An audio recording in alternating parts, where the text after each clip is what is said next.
We shared an almost natural understanding, as though we were both in our own little world. He would occasionally reach out to grab something for me or suggest an item I hadn't thought of. I began to depend on his presence, and this dependence had gradually surpassed the limits of normal sibling affection. At the checkout, he stood even closer. I could feel his presence almost overtake me, and his touch, when he reached out to hand me the bags, felt a bit too intimate. His breath, warm and full of an unspeakable intensity, brushed against my skin. For a brief moment, I wondered, if he came even closer, would I be able to resist? At the register, his hand brushed against my wrist. That instant, my heart skipped a beat. His eyes locked with mine, and it was as though he could see into the depths of my conflicted emotions. "Sis, I'm glad to be with you," he said softly, his voice a whisper. I didn't answer. I simply looked away and hurriedly pulled my hand back,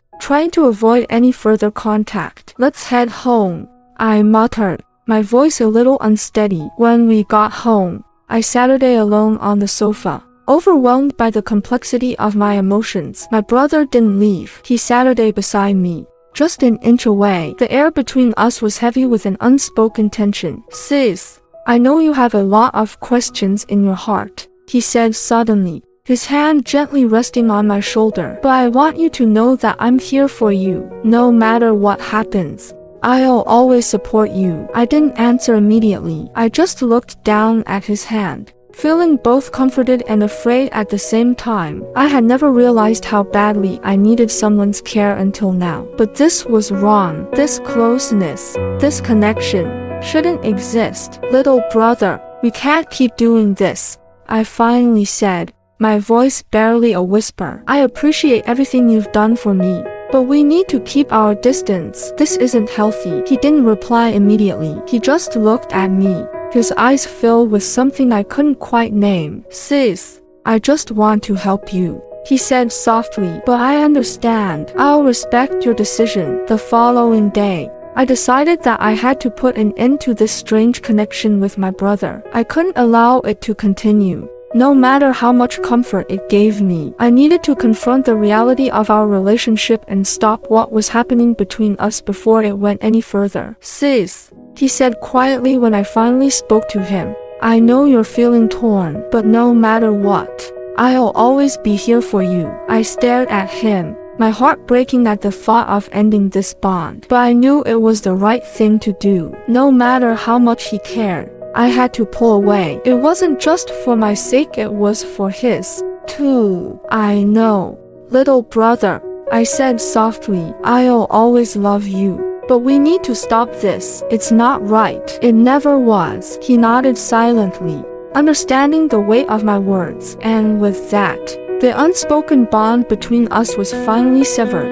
I didn't immediately pull my hand away. In that moment, my brother's hand was still resting on my back, warm and silent. Although my mind was filled with confusion, his touch gave me a strange sense of comfort. That feeling made me, within a few seconds, fall into an indescribable state of bewilderment. His hand didn't leave. His gaze remained fixed on me, as if waiting for my response. But I had no strength to pull away. This physical contact felt so natural, almost addictive. For years, I had been accustomed to the coldness and distance in my marriage to Zhongyu. But I had never realized that my brother's pure concern and dependence could stir such complex emotions inside me. I lowered my head and gently pulled my hand from his, but he didn't insist. He only stepped back slightly, maintaining a closeness that I couldn't ignore. "Sis, are you really okay? You don't seem as happy as you used to be," he said, his voice low but filled with concern. I was taken aback, a sharp pain piercing my heart. Yes, I wasn't okay. Or rather, I hadn't truly felt happiness in a long time. My marriage had become a monotonous routine, and Zhongyu's indifference, coupled with the pressures of work, had suffocated me. But my brother's words, they had unexpectedly cracked open the most fragile part of me. Maybe I'm just tired," I replied, trying to sound calm, but my voice trembled. My brother gently patted my back. The motion was soft, yet full of a care that I couldn't ignore. In that moment, my heartbeat quickened, and I felt a slight shortness of breath. I wanted to say something, but I couldn't. My brother's care and his warmth seemed to fill the emptiness in my life, and yet this very feeling terrified me. "Sis, you've always been the person I respect most," he said, his voice soft. "But I want you to know, no matter what happens, I'll always be here for you, supporting you." I didn't answer. I only lowered my head, feeling his hand on my shoulder. At that moment, I was no longer the rational adult, but a woman pulled in by her emotions. My brother's words gave me warmth, but they also made me feel a profound sense of guilt. I knew this relationship shouldn't go any further, yet the concern he showed for me had become something I couldn't easily set aside. "Little brother, this isn't right," I finally said, though my voice was low and uncertain. "You're my brother. I can't accept this kind of closeness." He didn't back away. Instead, he gently pulled me into his embrace. "Sis, I just want to tell you that I'm here for you, no matter what," he whispered, his voice full of sincerity. His arms wrapped around me, and for a moment, I felt completely enveloped in his presence. That moment, I realized, was a breaking point for me. I wanted to push him away, to stop this intimacy, but I couldn't bring myself to. The emotional connection I felt, despite everything, was so overwhelming. The next day, I planned to go to the supermarket to buy some groceries for dinner. My brother offered to accompany me. At first, I wanted to refuse, but then I gave in. After all, he hadn't caused me any trouble. On the contrary, his presence felt like a strange form of companionship. We walked down the street together, side by side, our steps in sync, and yet there was a sense of intimacy in the air. My brother walked so closely to me that his shoulder occasionally brushed against mine. His gaze was warm and gentle, and I could feel it on me, making me increasingly uneasy. In the supermarket, I pushed the shopping cart while my brother stood beside me.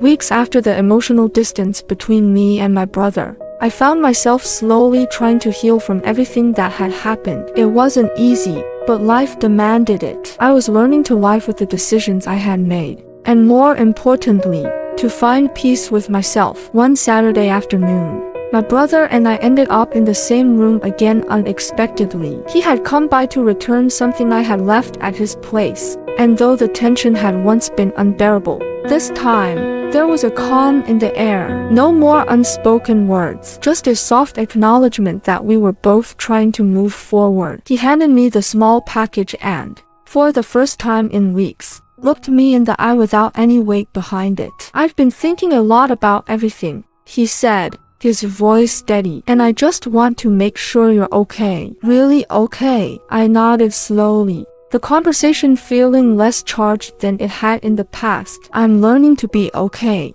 I replied, trying to offer him a reassuring smile. "It's hard, but I'll get there." He hesitated for a moment, then took a step back, his posture relaxed but still careful. "If you ever need to talk about anything, you know where to find me," he said quietly. For the first time in a long while, I didn't feel conflicted. I wasn't fighting the emotions or the confusion that had once plagued me. I realized that my brother wasn't just someone I had to distance myself from. He was someone I could continue to care for, as a sibling, with clear boundaries.